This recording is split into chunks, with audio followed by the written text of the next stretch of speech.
So we are today fortunate to have with us Dr. Vishal Ladania sir. I'll now request Principal of Hasti World School, Mr. Jeevan Sapkade sir, to please felicitate our guest with book as a token of love from our school side.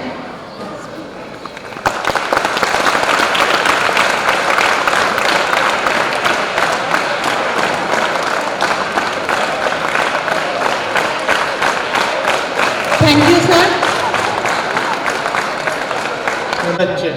अच्छा बैठो। हाँ, अब photo में ही ले आएंगे ना तुम्हारी, तो इतने खूबसूरत आएंगी कि आपको भी यकीन नहीं होगा खुद की खूबसूरती। एक बिना स्टार्च की साड़ी होती है ना, साड़ी पता है? साड़ी मैडम को पता है, उसको स्टार्च नहीं है तो इट बिकम्स ऑल चोड़ा मोड़ा, isn't it? और उसको पढ़ रहे हैं हस्ती स्कूल में, अपनी हस्ती बनाने के लिए, अपना वजूद निर्माण करने के लिए, जिंदगी में कुछ बनना है कि जिंदगी यूं ही जीना है, यूं ही जी। हाथ नीचे कर लिया। एग्जाम्स आती, हर साल क्लास बदलनी पड़ती ना। कौन एक ही क्लास में बैठा है एडमिशन लिया तब से? एक ही क्लास में आगे ढकले ही नहीं गया, ऐसा कोई नहीं है ना। आजकल मास्टर लोग रखते ही नहीं ऐसा कोई, वो धक्का देके आगे बढ़ाते, धक्का देके आगे बढ़ना है ना। क्लास बढ़ने के लिए परीक्षा देना है ना। अब वो परीक्षा के लिए सब सब्जेक्ट को पढ़ना है, पढ़ना पड़ता, पर पढ़ना पड़ता है अपने को मालूम है, पर पढ़ने में भी बहुत अड़चन आती है। अड़चन आती कि नहीं? खुल के बोलो, टीचर लोग नहीं सुनते, सिर्फ मेरे तक आवाज आ रही है। खुल के बोलो, पढ़ने में भी अड़चन आती ना।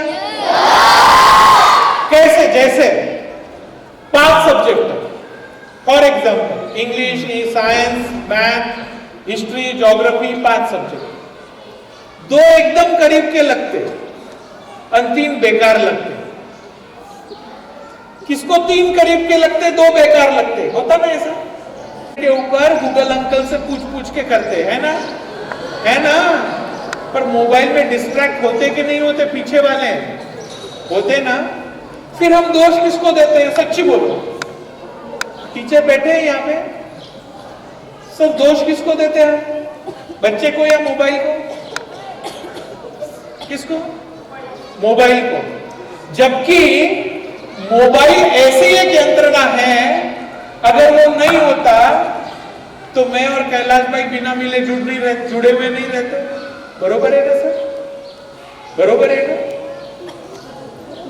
अगर हम जुड़े हुए नहीं रहते तो आज हम मिले हुए नहीं रहते, आज हम मिले हुए नहीं रहते। इतने सुंदर सुंदर प्यारे प्यारे देश के फूलों के बीच हम खिले हुए नहीं रहते, हम खिले हुए नहीं रहते। Are you getting my point? तो मोबाइल को दोष देना कितना योग्य है? गलत है, गलत है। मोबाइल जैसी तो चीज नहीं है। दुनिया को, मेरे पापा का सपना सारा भारत हो अपना, कर लो दुनिया मुट्ठी में। कौन बोलता था? टीचर लोग बताएंगे। किसका था सर ये सपना? मेरे पापा का सपना सारा भारत हो अपना, कर लो दुनिया मुट्ठी में। जब मोबाइल का नामो निशान नहीं था तब उसने सपना देखा था, और वो एक रिलायंस का डब्बा निकाला था, ऑटो वाले के पास भी मोबाइल आ गया था। मेरे पापा का सपना सारा भारत हो अपना। अगर सोच में दम है तो वहां बिस्लरी की बोतल बिकेगी, ये किसी ने सोचा था? नहीं सोचा था। जब बिस्लरी आई तो लोग मजाक उड़ाते थे, हिंदुस्तान में पानी बेचेगा, बेवकूफ है साला, यूनिट डाल रहा है। पर आज हम घर से बाहर निकलते हैं तो क्या बोलते हैं? बिस्लरी भर के ले ले। भरते नल का पानी, भरते नल का पानी और बोलते क्या? बिस्लरी भर के ले ले साथ में। बस से जा रहे हैं, रेलवे से जा रहे हैं, कोई भी क्यों ना हो, वड़ा पाव खाएगा नहीं खाएगा मुझे नहीं पता, पर पानी का बोतल जरूर लेगा और वो बोतल का ही पानी पिएगा। प्याऊ में खड़े रह के पानी पीने वाले आजकल दिखते हैं क्या? नहीं दिखते, इसलिए प्याऊ भी लगते ही नहीं है, तुमको पता ही नहीं है प्याऊ क्या है। बराबर है? व्हाट कहने का इसका तात्पर्य है, मोबाइल डिस्ट्रैक्शन नहीं है, वो उपयोगिता का है, बट हमारा अधिक का अट्रैक्शन हमको उसके डिस्ट्रैक्शन की तरफ लेके जा रहा है। कोई भी चीज अगर अधिक से ज्यादा हो जाए ना तो वो डिस्ट्रैक्शन होता है। अधिक से ज्यादा हो जाए, खाना थोड़ा ज्यादा खा लो, अब मैं सोचूंगा मैं 300 किलोमीटर चल के आया, कैलाश भाई खाना खिलाएंगे, अब मैं सोच लिया मन में कि बहुत खाऊंगा, अब बहुत खाऊंगा तो दूसरे सेशन में सो जाऊंगा। डिस्ट्रैक्शन हो गया कि नहीं हो गया? हो गया कि नहीं हो गया? हो गया ना। तो डिस्ट्रैक्शन किसी से भी हो सकता, तो खाना बेकार है क्या? खाना बेकार है क्या? नहीं, उसकी मात्रा अधिक से ज्यादा हो गई वो बेकार है। मोबाइल उपयोग अधिक से ज्यादा हो गया तो वो दुरुपयोग की तरफ जाता है और वो बेकार है। अगर मान लो आपके पास घर में मोबाइल पड़ा है, अगल बगल कहीं पर आप पढ़ रहे हैं और पढ़ते पढ़ते मन बोर हो गया और मन करता है एक बार मोबाइल देख लूं, क्या गेम का नया पॉपअप आया होगा तो उसको समझ लूं, तो ये डिस्ट्रैक्शन है। पर अगर आप कोई स्कूल के दोस्त से आज स्कूल में कुछ नोट्स दिए थे, तुम नहीं गए और वो नोट क्या थे कैसे थे ये समझने के लिए उसको कॉल करते हैं, तो वो उपयोग हुआ कि नहीं हुआ? उपयोग हुआ कि नहीं हुआ? अंदर में एक आग नहीं हुई। एक उदाहरण बताता हूं, एक रेगिस्तान है, पूरा रेगिस्तान है, दूर दूर तक कुछ भी नहीं है, एक ऊंट है और उसका चलाने वाला एक आदमी है। वो गलती से ऐसे रेगिस्तान में घुस गए जहां 3 दिन से उनको न पानी न कुछ दिख रहा है। अब ऊंट तो 4-4, 5-5, 8-8 दिन बिगर पानी का रह जाता है, वो बिना पानी पिए भी वहां टॉयलेट कर रहा है, और ये आदमी को पानी दिख ही नहीं रहा है, मिल ही नहीं रहा है।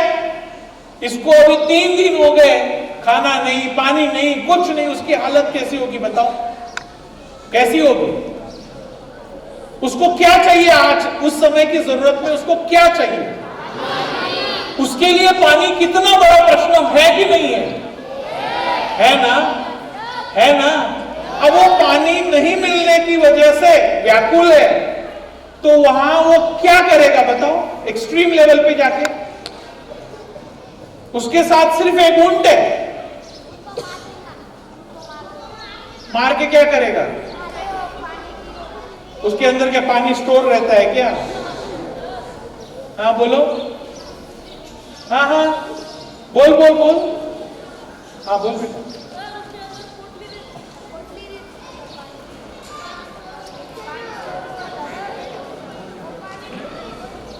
हाँ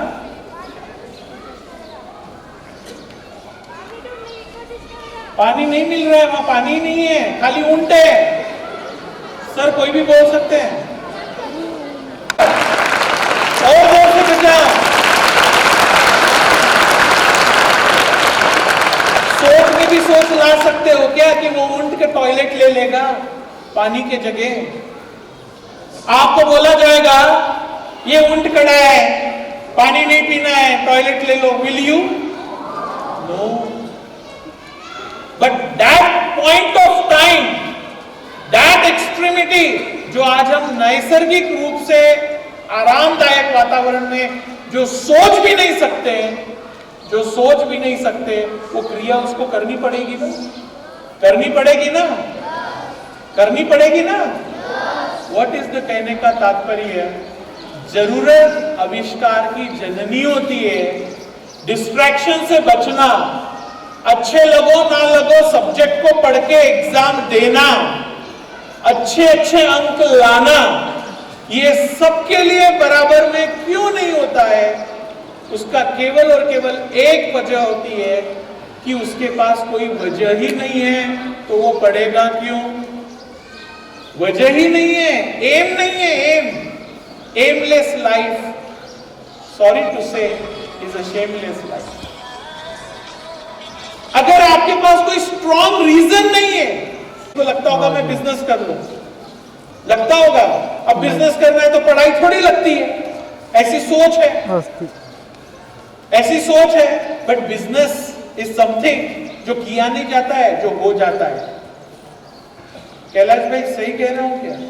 बिजनेस किया नहीं जाता है, बिजनेस इज अ पैशन। पैसे के लिए जो बिजनेस करता है ना वो अनसक्सेसफुल होते हैं, बट जो वर्क को वर्शिप मानते हैं ना वो अपने आप बिजनेस में ढल जाते हैं। सही कह रहा हूं क्या? आप इसको सही जज कर पाओगे?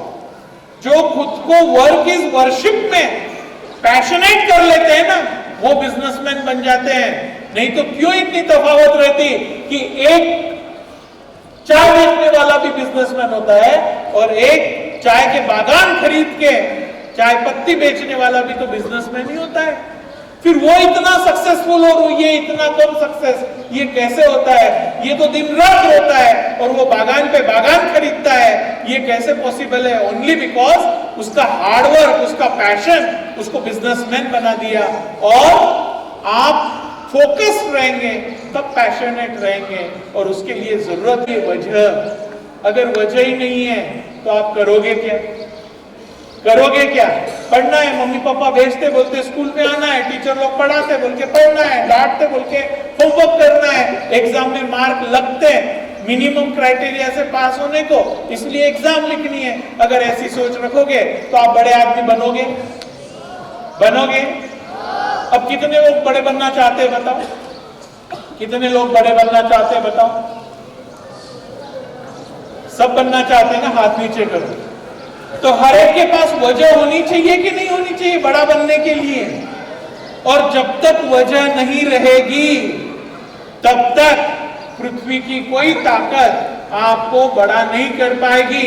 और वजह अगर स्ट्रॉन्ग होगी तो पृथ्वी की कोई ताकत आपको रोक नहीं पाएगी। ये भी उतना ही सत्य है, ये भी उतना ही सत्य है। अब वजह कोई है जिसका एम डिसाइडेड है? पीछे में बड़े बड़े बच्चे दिख रहे हैं 8, 9, 10 के, कोई डिसाइडेड है? कलेक्टर बनना है, कलेक्टर बनने के लिए क्या करना पड़ता है? सॉरी बोलो। यूपीएससी का एग्जाम देना पड़ता है, बराबर है। यूपीएससी का एग्जाम देना पड़ता है, आईएएस कैडर में हमको सिलेक्शन लेना पड़ता है और कलेक्टर बनना पड़ता है। कलेक्टर क्यों बनना है? करप्शन घटाने के लिए। करप्शन मतलब एक रोग है। देश में करप्शन है। हाल में इलेक्शन हुए उसमें भी चर्चा हो रही है ना, घोटाला घोटाला घोटाला। हाँ, पहले जमाना था जब हम सुनते थे गोपाला गोपाला गोपाला, बरोबर है ना? और आजकल हम क्या सुनते हैं? घोटाला घोटाला घोटाला। कल घोटाला वाला आज अच्छा हो जाता, अच्छा वाला घोटाला में चले जाता, ये कुछ समझ नहीं रहे। ऑल आर पहले Gopala and now all are घोटाला। अब ये बच्चा सोचता है, देखता है, इसके माइंड पे असर होता है, ये सोचता है मैं कल का देश का नागरिक बनूंगा तो ये व्यवस्था को मैं दुरुस्त करूंगा। अब ये आग अगर लेके चलेगा तो वो आग उसके मन में आ गई तो ये क्या करेगा? उसके लिए मुझे क्या करना पड़ेगा? पॉलिसी मेकिंग में जाना पड़ेगा, बराबर है। पॉलिसी मेकिंग में जाना है तो गवर्नमेंट की यंत्रणा में ऐसा कौन सा कैडर है जो पॉलिसी बनाता है? वो सिर्फ ये मंत्री संतरी तो सब नाम के होते हैं, ये तो आनी जानी चीजें हैं, बट अंदर का स्ट्रक्चर जो होता है, जो ढांचा होता है हमारे व्यवस्था का, वो ब्यूरोक्रेट्स होता है जो कि पूरे पॉलिसीज को डिफाइन करता है। वो पॉलिसी मेकिंग में अगर अपना रोल निभाएंगे, हम करप्ट नहीं रहेंगे, सिस्टम को करप्ट नहीं होने देंगे, तो निश्चित देश सुधरेगा। और ये सोच से वो क्या करेगा? 11th 12th में क्या लेना है, फिर उसको आगे डिग्री काय में करनी है, उसके बाद तैयारी किधर करनी है, ये सारी पाइपलाइन में व्यवस्था रहेगी।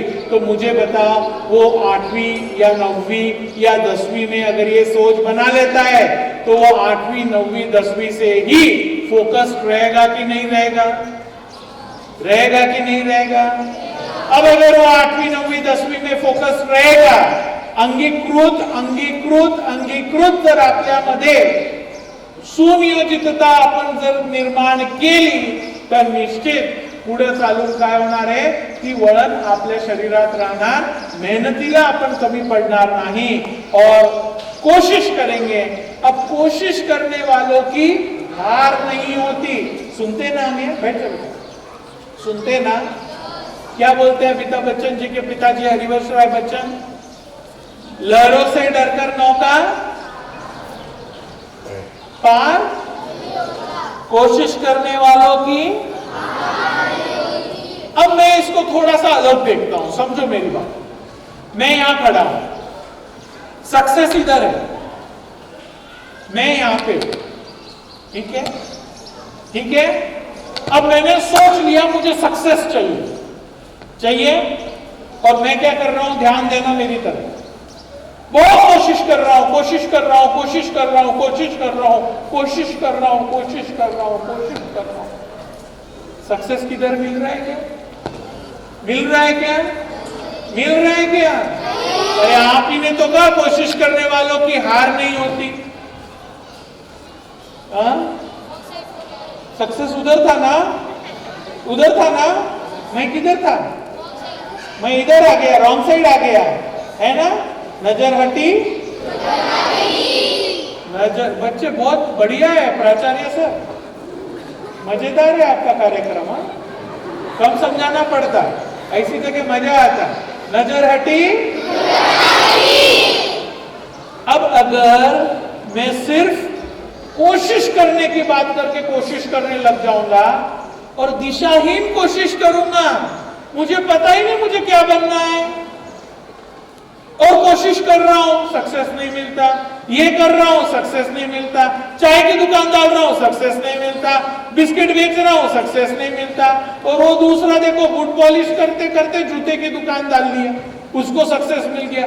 अरे उसका पैशन फोकस था, उसने उस डायरेक्शन में ही कोशिश की। तो कम कोशिश करने वालों की हार नहीं होती, तो सफलता आ जाएगी क्या? देरे हरी सोफा सेट वरी, हो जाएगा क्या? हो जाएगा क्या? नहीं। तो आपको पेन लेना है। Why? Because there is no gain without, no gain without, बिना पेन लिए कोई गेन नहीं है। तो गेन तो करना है, तो पेन तो लेना है, बट सही दिशा में फोकस रह के लेंगे तो सक्सेस तो यहीं पे था। पहला सक्सेस अटेंड कर लिया और आगे तक जाओ, सक्सेसफुल और डबल सक्सेसफुल, ट्रिपल सक्सेसफुल, और आप बढ़ते बढ़ते जाओगे और आपको कामयाबी कदम चूमेगी। तो हम देखते हैं कुछ लोग कम प्रयास में अधिक सफल होते हैं, कुछ लोग बहुत प्रयास में बिल्कुल सफल नहीं होते। तो ये क्यों होता है, समझ गए? क्यों होता है बोलो? हाँ, क्या बात है, कहाँ है खड़े रहे? क्या बात है, उनका फोकस नहीं रहता, तेरा पूरा फोकस था मतलब यहां, हाँ ना? अच्छा बोला मैं, अच्छा बोला, कैसा बोला? सच्ची सच्ची बोल, सास की कसम। क्यों हंसे? वो वाली सोचना ही नहीं, फिर डिस्ट्रैक्शन। सास मतलब तुमने किसी को इमेजिन किया होगा, कोई भी हो सकती है, मेरी ऐश्वर्या, मेरी कैटरीना, मेरी वो, नहीं समझे? गए ना डिस्ट्रैक्शन की तरफ। कोई अगर फोकस रहे तो क्या होगा? सांस, हाँ, ब्रीथिंग, मतलब सर ने बोला खुद की कसम। क्या बोला? खुद की कसम। आजकल माँ बाप की भी नहीं खाने बोलता हूँ, तो फुकट थोड़ी आते हैं।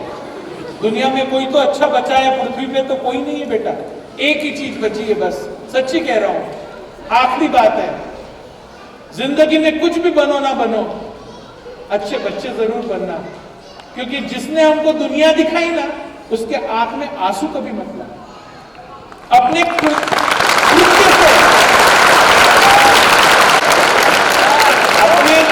कृत्य भी मत करना। उनको स्कूल से कभी ऐसा कॉल नहीं जाना चाहिए, तुम्ही या ते म्हणते की ऑफिसला आहे, नाही तुम्ही ताबडतोब या, तुमचा मुलगा इतर क्लासमध्ये अशा अशा प्रकारचे करत होतो, तो मुलगा ऐसा है तसा है। हमारे प्रधानाचार्य, हमारे अध्यापक महोदय ने मेरी कंप्लेन उन तक नहीं पहुंचानी चाहिए, उन्होंने सिर्फ मेरी उनकी अच्छी खबर पहुंचाना चाहिए।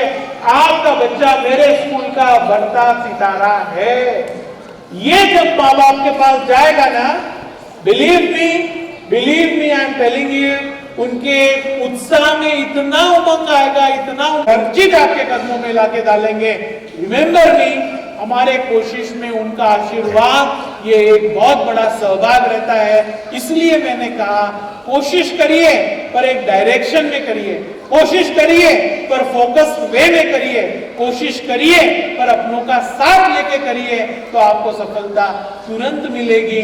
नहीं तो सफलता खोजते रह जाओगे, जिंदगी चलती रह जाएगी। जियोगे तो तुम भी और वो भी जो सफल हुआ, बट वो जी रहा है बड़ी शान से और तुम जी रहे हो उन्हीं की मेहरबानी से। तो ये चीज नहीं होना है और सफलता चलनी है तो त्रिसूत्री साथ में रखो। नंबर 1 कोशिश होनी चाहिए सही डायरेक्शन में। नंबर 2 आवाज आ रहा है, आ रहा है? कोशिश होनी चाहिए सही डायरेक्शन में।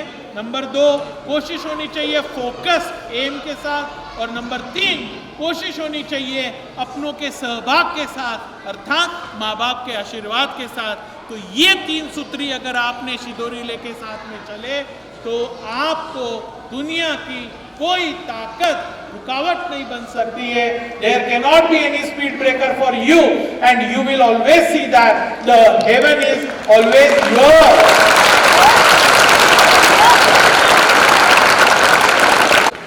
खूब शिद्दत से निभाओ। ये जिंदगी एक सिनेमा है। टाइम कभी मिलेगा ना, बहुत विस्तार से बताऊंगा पूरी मूवी 1 घंटे में कैसी होती है। पुष्पा देखा क्या? हर चीज में आगे है। मैं भी आपको मिलने से पहले कल रात को देख के आया। मैं बोला थोड़ा फायर में वाइल्ड फायर क्या होता है ये थोड़ा अपन समझ के चलेंगे। तो कल रात को देखा, 9:30 का शो मिला, सबसे सामने की टिकट मिली। टिकट वाला पैसे नहीं लेता अपने से, सब दोस्त लोग हैं, पर सीट कल दे नहीं पाया, सामने की मिली।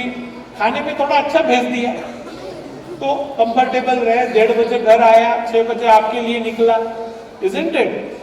सब व्यवस्था हुई, बराबर है। तो 1 घंटे की वो 3 घंटे की मूवी भी देखता हूं ना तो मुझे पिक्चराइज होता है कि जिंदगी भी एक सिनेमा है, सिनेमा।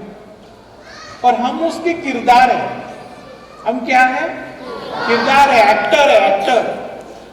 हमारा भी कोई डायरेक्टर है ना। कौन है? अरे गॉड को देखा क्या? गॉड को, यस। कौन है? अरे खड़े रहे, very good, come here, come here, come here, come here.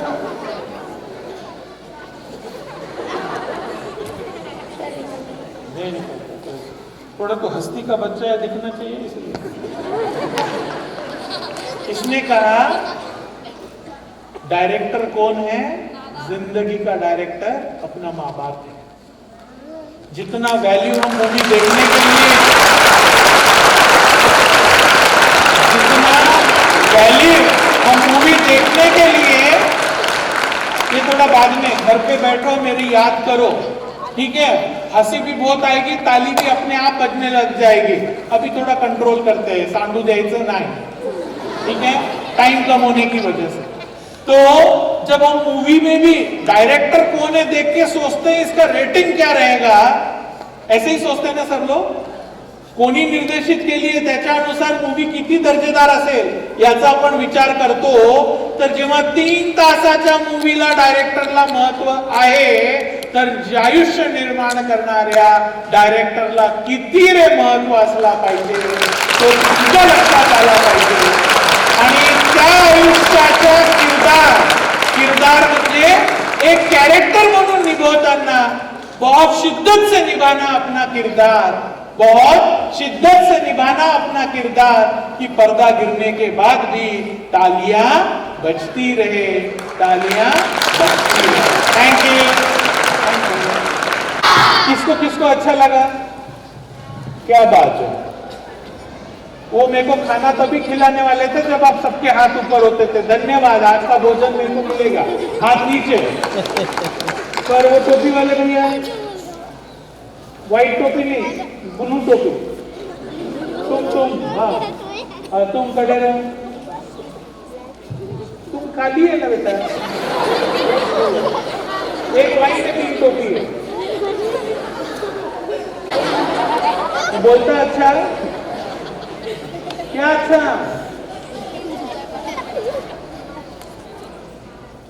क्या पसंद आया? क्या उसमें? एक बात, हाँ इंस्पिरेशन, बढ़िया बोला।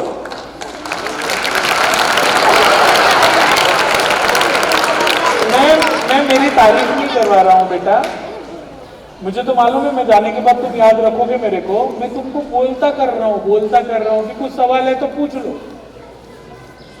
तो मेरे को भी ज्ञान मिलेगा। ऐसा तो तुमने मुझे सुना, मैं तुमको सुनूंगा तो कुछ लेके जाऊंगा नहीं यहाँ से, है ना? देखते ये इंस्पिरेशन 15 दिन 8 दिन रहता है, ये कांस्टेंट रहे, इसके लिए क्या करना चाहिए? Very good. Our topic today, हमारा टॉपिक था कोशिश करने वालों की हार नहीं होती। उसमें मर्म ये है कि कोई भी चीज, इंस्पायरेशन वैसा ही है कि कुछ समय तक चलता है, फिर हम ट्रैक पे आ जाते हैं। वैसे ही आज सर बोल के गए ना, तो आज घर जाएंगे, मम्मी पापा को ध्यान से देखेंगे और उनको थोड़ा सा अच्छा स्माइल दे देंगे, है ना? उनको अच्छा लगेगा तो हम कुछ उनको अच्छी वाली क्रिया कर लेंगे, ठीक है? पर 2-4 दिन बाद में क्या होगा? फिर हम अपने ट्रॅक पे आ जाते, त्यांना चिडवणार, त्यांना रडवणार, त्यांना नको तर चिरडीवर आणणार आणि आपण आपल्या ट्रॅकवर पूर्णत येतो. हे कोण होतं माहित आहे का? इन्स्पिरेशन संपला का? इन्स्पिरेशन संपला का? होता तो एवढा लागला होता, आता तो संपला. पैसे आहेत का ते? पैसे आहेत का? नाही ना. मग काय होतं माहित आहे का? इन्स्पिरेशन हा चिरकाळ असतो, हा टेम्पररी कधीच नसतो.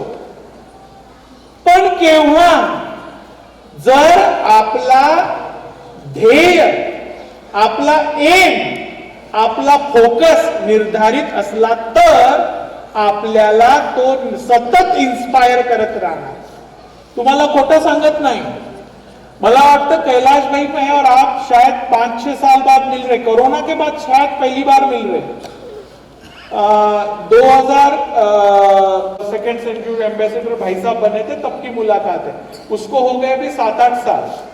7-8 साल में हम मुलाकात नहीं करें, बट हमेशा मेरे माइंड में इनके स्टेटस के माध्यम से क्यों ना हो, व्यवहार के माध्यम से क्यों ना हो, एक इन्स्पायरेशन जो है की व्यक्ती काय काय करू शकतो, समाज घडवण्यामध्ये आपला योगदान कितपत आणि कोणत्या पद्धतीने देऊ शकतो.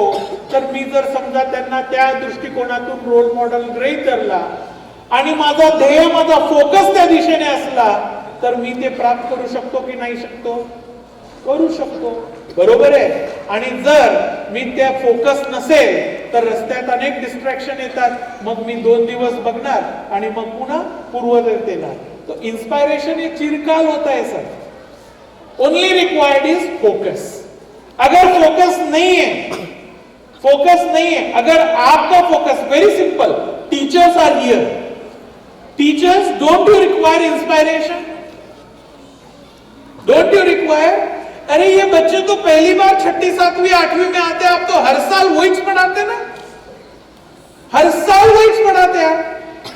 वो वही H2SO6 + 6O2 + 6H2O, ऑक्सीजन जातो, कार्बन डाइऑक्साइड घेतो, क्लोरोफिल लागतो, यही पढ़ाते ना. कुछ चेंज क्यों नहीं करते उसमें? O2 की जगह CO2 क्यों नहीं निकलता फोटोसिंथेसिस में? निकल ही नहीं सकेगा. वो है डाक बत्ती से 32 ही पढ़ा रहे हैं. फिर आपको कौन इंस्पायर कर रहा है? आपको कोई इंस्पायर नहीं कर रहा है. आपको पता है मेरे ध्येय, मेरा कार्य होगा तो मेरा यहाँ पर ये सब व्यवस्थित रहेगा, तो मेरा घर जो भी मेरा एम होगा वो सुनियोजित चलेगा। एम आई राइट और रॉन्ग? एम आई राइट और रॉन्ग? तो बच्चे बदलते हैं, अभ्यासक्रम तोच, पण शिक्षक दरवेळेस नव चैतन्याने वर्गात जातो। यस और नो? यस और नो? हर क्लास नया क्लास लगता कि नहीं लगता? सही बोलो। I am also teacher.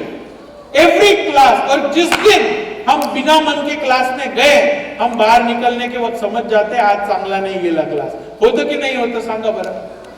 वो काल है, हम फोकस नहीं रहेंगे, वो क्षणभंगुर है, आया था, अत्तर के जैसे खुशबू दिया और चला गया। एक और सवाल है, तो ये मुझे लगा कि आप नारायण इंस्टीट्यूट के सिर्फ संभाजी नगर के डायरेक्टर हो, और आपसे चर्चा में ऐसा जाना मैंने कि आप पूरे महाराष्ट्र में 6 सेंटर आप नारायण के चलाते हो, और केवल छत्रपति संभाजी नगर का जो आपका इंस्टीट्यूट उसमें 1800 बच्चे पढ़ रहे हैं। मेरा सवाल थोड़ा सा प्रैक्टिकल की ओर जा रहा ताकि बच्चे भी समझ ले। भाई आप 1800 बच्चों को एक जैसे ही आपका स्टाफ और आप पढ़ाते होगे, और सभी सेंटर में भी वैसा ही होगा, क्योंकि क्लासरूम में जब सिखाया जाता तो सबको एक जैसा सिखाया जाता। लेकिन 1800 में से शायद कुछ 180 बच्चे ही जो है जो नीट और जेईई में सिलेक्ट होते हैं। तो ये जो रेशो है, ये क्या किया जाए कि भाई 1800 के 1800 सिलेक्ट हो जाए, और उसके लिए बच्चों ने क्या करना है?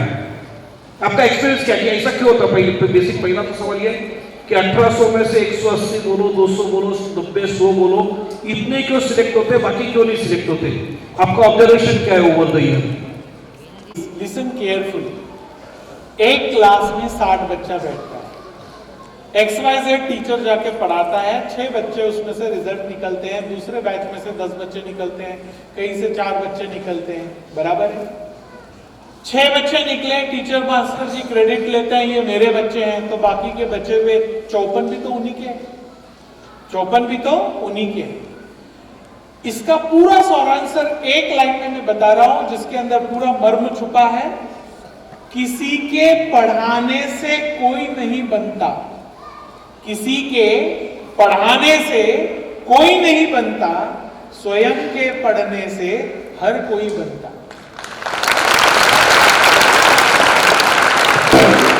आप जब तक self study, I am repeating once again, किसी के पढ़ाने से कोई नहीं बनता। पढ़ाता तो टीचर सबको उतनी ही जान लगा दे। भाई एक रिक्वेस्ट है, एक बार फिर, पर सब बन जाते क्या? नहीं बनता। कौन? किसी के पढ़ाने से। ध्यान से सुनना कि व्यवस्था का नियम क्या है। किसी के पढ़ाने से कोई नहीं बनता, स्वयं के पढ़ने से हर कोई बनता। आप जितना सेल्फ कॉन्सेंट्रेट रहोगे, मैं दूसरी भाषा में कहता हूं, जितना स्वार्थी रहोगे, जितना डिस्ट्रैक्शन से टूटकर और कंसंट्रेशन से जुड़कर पढ़ोगे, सेल्फ स्टडी जितना फोकस्ड करोगे, सक्सेस का रेशो उतना ज्यादा रहेगा। हम कुछ नहीं करते हैं कोचिंग में, सच्ची बता रहा हूं, हम आपको काम पर लगाते हैं, हम क्रिया नहीं करते हैं। No teacher can write the exam. Can any teacher write the exam? No, teacher is not going to appear the exam, he is going to take the exam. He makes you capable of writing the exam, and examinations are nothing. Examinations are चुटकी में पर्याप्त हो सकती है। कैसे? Exam hall में success किसको मिलता है? ध्यान से सुनना। सक्सेस उसी को मिलता है जो एग्जाम हॉल में कॉन्फिडेंस से पैर रखता है। कॉन्फिडेंस से पैर रखना पड़ेगा। कॉन्फिडेंस किसको कहते हैं? कहां मिलता है? किधर मिलता है? दोटाईचा में एड्रेस बताइए सर, हम जाके खरीदेगा। Confidence comes with knowledge, knowledge comes with learning. आप जो क्लास में पढ़ते हो, पहली बार सुनते हो, आज मान लो सर ने ओम्स लॉ पढ़ाया होगा ना, ओम्स लॉ आपको न्यूटन जी का होगा लॉ। न्यूटन जी अच्छे हैं, गिरा हुआ सफरचंद नीचे उठा के खा लेते तो काय को फिजिक्स इतनी मोटी बनती थी, पर खाया नहीं, उसको पकाया, कैसे पकाया, ऊपर से नीचे क्यों गिरी, नीचे क्यों गिरी, ऊपर की ऊपर क्यों नहीं जाती, फिर निकाला, फिर बोले पूरा खुद का लाइफ डाल दिया उसमें और बोले नीचे एक फोर्स होता है उसको गुरुत्वाबल कहते हैं, अट्रैक्शन, ग्रेविटेशन, बराबर है, और करे इतनी मोटी किताब बन जाती है फिजिक्स, बराबर है। कहने का मेरा मतलब है कि वो खा लेते, हजम कर लेते तो वो भी खुश, अपन भी खुश, बरोबर है। पर उन्होंने क्या किया, उसका अभ्यास किया, अध्ययन किया, सेल्फ किया ना, सेल्फ किया ना, तो वजह जो हमारा टॉपिक था फोकस, आप सेल्फ कॉन्सेंट्रेट रहोगे, लर्निंग करोगे।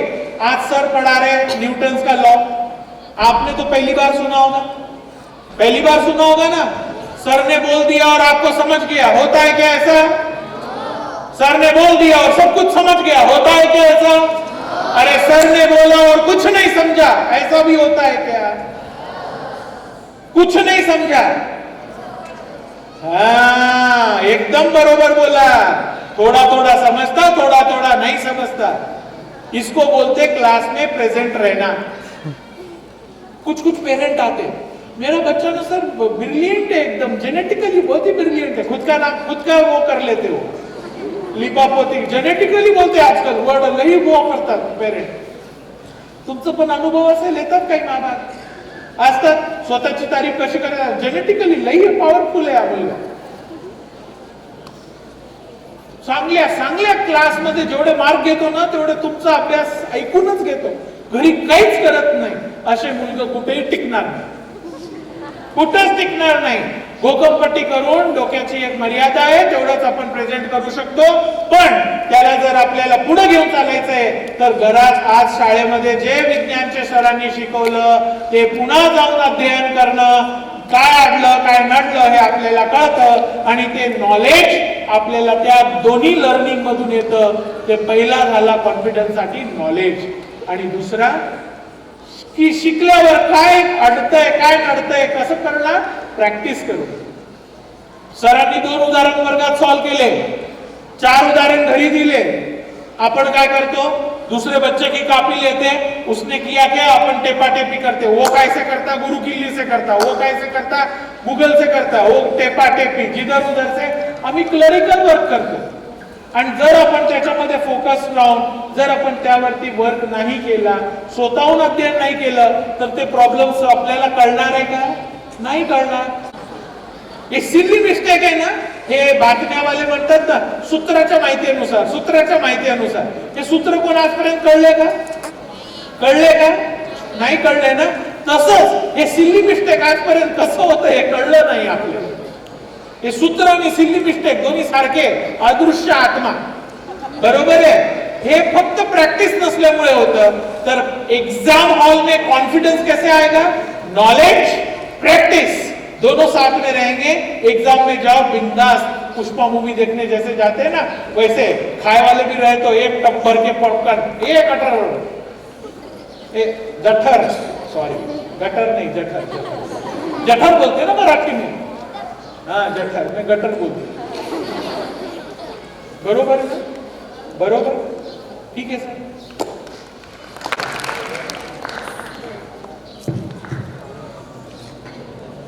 सर जैसे आपने सेल्फ स्टडी बोला, ये मैं कई बार मेरे स्टूडेंट्स को बताती हूँ, बट आई वुड विश कि आपके थ्रू भी जाना चाहिए। हमारे बच्चे फ्रॉम 5th स्टैंडर्ड, जो हम लोग 12th स्टैंडर्ड में क्लासेस करते थे पहले जब हम 12th में आते थे, आज 5th स्टैंडर्ड के बच्चे शाम को एक इंग्लिश का क्लास, एक मैथ्स का क्लास, एक साइंस का क्लास, तो सेल्फ स्टडी का जो टाइम है उनके पास दे आर नॉट यूजिंग। कोशिश ये होती है, अभी क्या होता है, मैथ होमवर्क नहीं करके आते क्योंकि उनके पास टाइम नहीं है, एंड मैथ्स और ये जो चीज़ें हैं एनी सब्जेक्ट जो क्लास में सर ने पढ़ाया उसी दिन उनको रिवाइज करना है। तो हमारे बच्चों को उसके लिए आप कुछ गाइड करेंगे सर? अब सामने रहने वाले के लिए इसका जवाब बहुत असरदार है, इसमें बच्चों का दोष नहीं है। आज का माँ बाप गुड पेरेंटिंग काय को मानता है मालूम है क्या, उसको सुविधा दे दो, उनके हिसाब से स्कूल जाना, बाद में हेडेक, घर में दादा दादी है नहीं, पहले बच्चे किधर बड़े होते थे पता नहीं चलता। आजकल मम्मी को इतना हेडेक है, वो सिर्फ खाने के टाइम फिक्स है, उतने टाइम में मिलते बच्चे, बाकी वो क्या करते हैं, एंगेज करके रखते। कहीं ट्यूशन नहीं मिला तो कहीं वॉलीबॉल लगा के रखते, कहीं फुटबॉल लगा के रखते हैं, isn't it? And they think that moving to different places is a good parenting or good learning. Sorry to say, my dear student, a good student is always what I told you. 1 घंटा अगर आपने किसी एक जगह बैठकर अगर science पढ़ा है आज, तो उसको और उतना ही 1 घंटा घर पर देना पड़ेगा, उसके सिवा आपको वो पल्ले नहीं गिरेगा। क्यों? क्योंकि 1 घंटा पढ़ाने के लिए, पढ़ाना means it is a delivery, it is a delivery of the topic.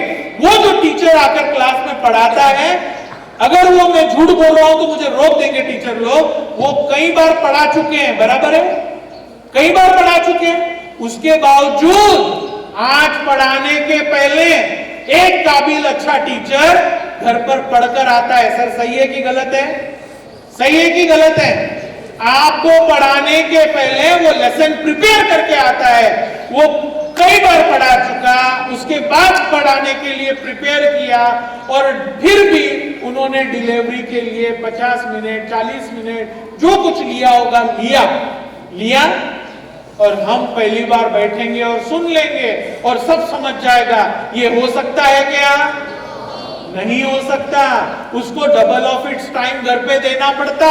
ये बहुत साइंटिफिक है, साइकोलॉजिकली ह्यूमन बेड प्रूव्ड है, और आप जब तक वो टाइम नहीं देंगे तब तक कुछ पल्ले नहीं गिरेगा। सर कसे शिकवतात? छान शिकवतात. मार्क काऊन येत नाही? सर छान, मार्क घाण. कसं काय कुठं चुकतंय, कुठं चुकतंय? मग आपल्याला 2च पर्याय असतात, एक तर काय, बचाव करना है तो बोल दे ना, सरचं समजत नाही, काय मोजमाप आहे का? नाहीये. दुधात पाणी किती काढू शकतो? मुलाने म्हटलं सरचं समजत नाही, काय करणार? क्या करते प्राचार्य सर? क्या कुछ प्रमाण है क्या उसका? नहीं है. दूसरा, वो थोड़े बच्चे थोड़े ज्यादा अच्छे होते, वो क्या बोलते हैं, माझ्याशी होत नाही.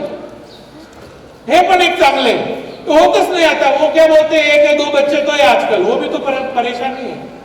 पहले 4-4, 5-5 एक चीज को पढ़ा, दूसरी जगह पढ़ने की ऐसा जरूरत नहीं है। अगर वहां व्यवस्था में त्रुटि नहीं है तो, वहां चीज नहीं मिल रही है तब दूसरी जगह जाना पड़ेगा। सेल्फ स्टडी का टाइम सेल्फ स्टडी का होता है, वो रोज का रोज देना। आप कई बाबा के प्रवचन सुन लो, दिन में 3 बाबा के प्रवचन सुन लो, और सार क्या निकला, आके घर पे बैठ के सार बनाने को समय नहीं है, तो बाबा के प्रवचन कुछ काम के है क्या? कोई काम के नहीं है। आप समझ रहे मेरी बात को? तो अच्छा बच्चा वही होता है जो अपना मुस्तकबिल अर्थात करियर बनाने के लिए ध्येयनिष्ठ होता है, एक व्यवस्था पे कार्यान्वित रहता है, और उसके बाद अपने सेल्फ स्टडी पे फोकस करता है। समझ में आया? सही है मैडम? पर इसमें बड़ा रोल है ना पेरेंट का। पेरेंट क्या सोचते हैं, ट्यूशन लगा दो, अपन अच्छे पेरेंट बन गए, अपना जिम्मेदारी खत्म। आजकल पैसा लगाना बच्चे के पीछे कितना एक्सपेंस करते हैं, उसके हिसाब से मैं कितना अच्छा पेरेंट हूं ये कैलकुलेट कर रहे हैं। उनको पैसा नहीं चाहिए, उनको टाइम चाहिए। शाम में बताऊंगा। सर एक क्वेश्चन था कि तो एक स्टूडेंट सब सब्जेक्ट कैसे पढ़ सकता है, तो वो इस सब्जेक्ट में कुछ चीजें अपने को सुख देती है और कुछ चीजें दुख देती है। मैंने पहले ही बोला, अगर आप दुखी भाग को छोड़ देंगे तो जिंदगी में सक्सेस क्यों नहीं मिलेगा? क्योंकि there is no gain without. अब आपको लगा यार ये तो कितना अच्छा हो गया, पर एक बात बताओ क्या, तुम लोग एक अवस्था से गुजर रहे हो। आपको पहली में ज्योग्राफी के माउंटेन्स नहीं बताए गए, माउंटेन के सिर्फ चित्र बताए गए, बराबर है ना? मैथ में सिर्फ 1 2 3 4 टेबल 2 2 4 5 8 ऐसा बताया गया, और अभी अलजेब्रा, ज्योमेट्री, बराबर है, उसमें पाइथागोरस जी आ जाते हैं, उसमें 30 60 90 आ जाता है, 45 45 90 आता है, ऐसा सब होता है ना। और अब आप आगे जाओगे 11वीं में आपसे पूछा जाए, अभी तक कोई पूछ नहीं रहा है आवडतं काय, गणित पाहिजे काय, मॅथ पाहिजे काय, सायन्स पाहिजे काय, कोई नहीं पूछ रहा है। अभी सब जायज है, जरूरी है। और 11वीं में आपसे पूछेंगे आर्ट्स लेंगे, कॉमर्स लेंगे, साइंस लेंगे, आपकी मर्जी अर्जी तब चालू होगी। क्यों? Biologically and psychologically both angle से हमारा करिकुलम डिफाइंड होता है। आपका शरीर और आपकी मानसिकता कितना और क्या सहन कर सकती है। आपके टीचर को इस समय अगर उनके सब्जेक्ट में अगर वो फिजिक्स के होंगे तो केमिस्ट्री पूछो तो बोल नहीं सकते।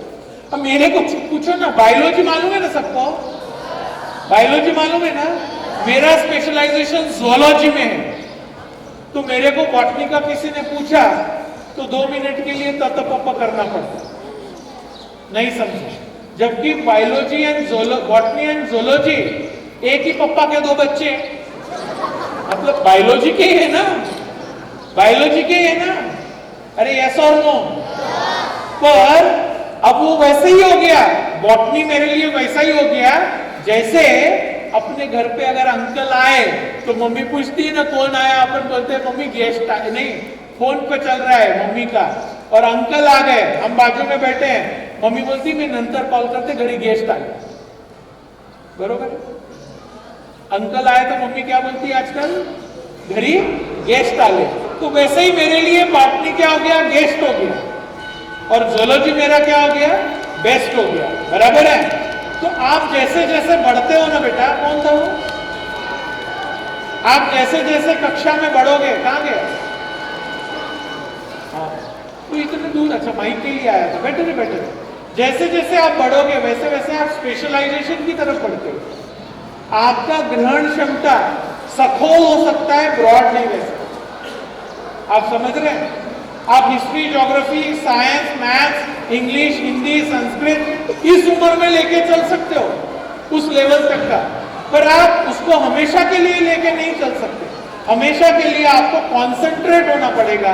अभी आप डाइल्यूट वातावरण में हो, समझ रहे हैं ना, डाइल्यूट, और समझते हैं ना कॉन्सेंट्रेट। एक विशेष ट्रैक को लेके आप डेप्थ में जाओगे, चलता है, एक्सेप्टेबल है साइकोलॉजिकली, बट आप ब्रॉड सेंस में रहोगे, इसका थोड़ा, इसका थोड़ा, इसका थोड़ा, इसका थोड़ा, तो आप सखोल नहीं बन पाओगे। क्यों? क्योंकि आपको सक्सेस पाना है तो कहीं ना कहीं स्पेशलाइजेशन लेना है। इसीलिए टीचर एक सब्जेक्ट का होता है, वो स्पेशल होता है, इसीलिए वो गुरु होता है, और हम विद्यार्थी होते हैं जो लेने की दशा में है। जो किस दशा में है? लेने की दशा। समझ में आया? बरोबर है ना?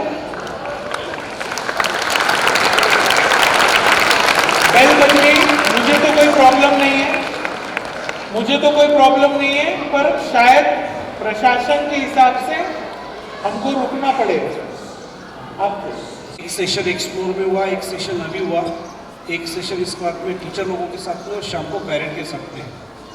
सेशन जेव्हा सेशन चालू होतं तेव्हा मला फक्त 2 गोष्टी तुम्हाला सांगायचं आहे की एक तर तुम्हाला सगळ्यांना सूचना आहे की जसं सरांनी आता मॅडम एक प्रश्न विचारला आणि तो पॅरेंटिंगच्या संदर्भात आहे। वाजता काराणी शाळेमध्ये, गावाच्या शाळेमध्ये आपण ऑर्गनाईज केलं आहे। तुम्हा सगळ्या विद्यार्थ्यांना सूचना आहे की घरी जाऊन आवर्जून आपल्या वडिलांना, आईला सांगायचं आहे की संध्याकाळचं सेशन अटेंड करायचं आहे। दुसरं, जेव्हा ते रिटेन्शनचा विषय चालू होता, मेमरी रिटेन्शनच्या संदर्भात जेव्हा आपण अभ्यास करतो, कारण शिक्षक हा चांगला शिकवतो, पण काही लोक यशस्वी होतात, काही होत नाही, काही मुलं। त्याचं विशाल सरांनी अतिशय एक प्रॉपर त्याचं हेही दिलं की ते सब्जेक्ट तुम्ही परत वाचायला पाहिजे। ते शाळेत आज शिकवलं आहे ते तुम्ही जर परत वाचलं तर तुमचं रिटेन्शन पॉवर वाढतो। एक खूप पूर्वी 8-10 वर्षापूर्वी मी एक छोटासा लेख वाचलेला मला आठवला या क्षणाला, म्हणून शेअर करतो की साधारणतः मुलं जेव्हा शाळेत येतात, ते शिकल्यानंतर लगेच त्या दिवशी आपण ते परत वाचायला पाहिजे। ते जे लेख होता त्याच्यातलं ते माहिती दिली की आज शिकवलंय आणि आज संध्याकाळी रात्री आपण परत त्याला रिव्हिजन केलं तर साधारणतः 85 ते 90% आपल्या लक्षात राहतं। 3 दिवसानंतर, म्हणजे तो विषय तुम्ही 3 दिवसानंतर लक्ष वाचला, तो त्या दिवसाचा चॅप्टर, तर तो साधारणतः 50-60% लक्षात राहतो. 7 दिवसानंतर तो 30% लक्षात राहतो आणि ते 15 दिवसानंतर वाचलो तर जेमतेम 5-10% लक्षात राहतो की सरांनी काय शिकवलं आहे. तर तुम्हाला एवढी सूचना आहे की रोज जे शिकवलं जातं त्याचं लगेच वाचन करत चला. मी परत एकदा डॉक्टर विशाल सर, म्हणजे ते एक नारायणाचं तर खूप मोठं इन्स्टिट्यूट चालवतात, पण लायन्स क्लबचं नाव तुम्ही ऐकलेलं असेल.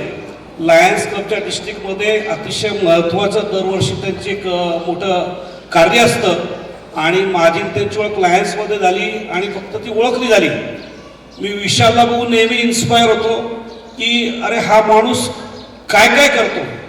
म्हणजे लायन्समध्ये अतिशय चांगलं काम आहे. म्हणजे जी पोस्ट त्याला दिलेली, डिरेक्टरीची पोस्ट दिली असेल, आता कदाचित त्याला आठवत नसेल की जेव्हा डिरेक्टरीची पोस्ट होती तर एक जाहिरातीच्या संदर्भात त्याची चर्चा झाली. माझी जाहिरातही गेली नाही, पण कुठेही असं मनामध्ये क्लेश किंवा असं काही नाही. जे आलं ते ॲक्सेप्ट करायचं, जे नाही आलं ते सोडून द्यायचं. पण लायन्समध्ये प्रत्येक गोष्टला ते ज्या पद्धतीने न्याय देतात, म्हणजे मी खरंच त्यांचं त्या बाबतीमध्ये फॅन आहे. त्यांच्याकडनं नेहमी शिकायला मिळतं. काही मुलं आता इथं नसतं कारण ते सगळे पासआउट झाले. आपल्याकडे इन्स्टॉलेशनचा प्रोग्राम झाला होता लिओ क्लबचा, तेव्हा ते इन्स्टॉलेशन ऑफिसर म्हणून आले होते आणि आजचा जो सेशन आहे त्यांना रिक्वेस्ट केली आणि त्यांनी लगेच हो म्हटलं. मी संपूर्ण हस्ती परिवारातर्फे त्यांचं एकदा परत मनपूर्वक आभार मानतो. धन्यवाद. धन्यवाद सर.